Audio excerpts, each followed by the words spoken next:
ఎప్పుడో ఎక్కడికైనా వస్తా, ఎక్కడికైనా రామాట, ఎక్కడికి వద్దు స్వామి, ఎర్రవల్లి ఫామ్ హౌస్కు నేనే మా మంత్రుల బృందాన్ని పంపిస్తా, ఏం ప్రాబ్లం లేదు. తారీఖు చెప్పు, మొత్తం ఈ సెటప్ అంతా తీసుకొని వస్తారు మా వాళ్ళు.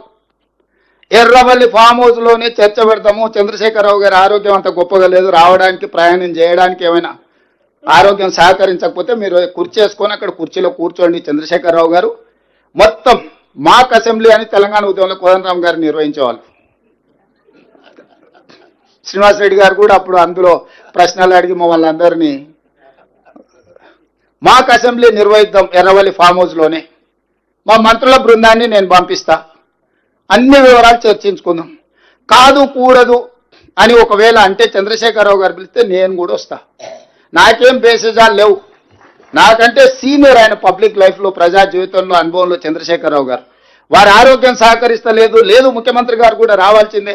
చర్చలు ముఖ్యమంత్రి లేకపోతే సమర్థవంతమైన అర్థవంతమైన చర్చలు జరగవు.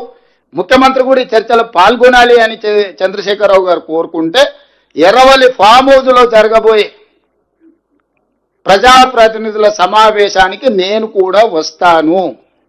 తారీఖు నిర్ణయించండి.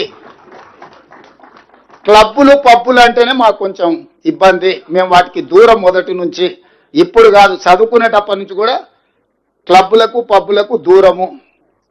ఈ తెలంగాణ వచ్చినప్పటి నుంచి వాటి మీద ఎన్నో బైక్ ఛాలెంజ్లు చేసినాం, గంజాయికి డ్రగ్స్కు వ్యతిరేకంగా ఎన్నో నిర్ణయాలు తీసుకున్నాం. ఈగలని ఈ డ్రగ్స్ను నియంత్రించడానికి, గంజాయిని నియంత్రించడానికి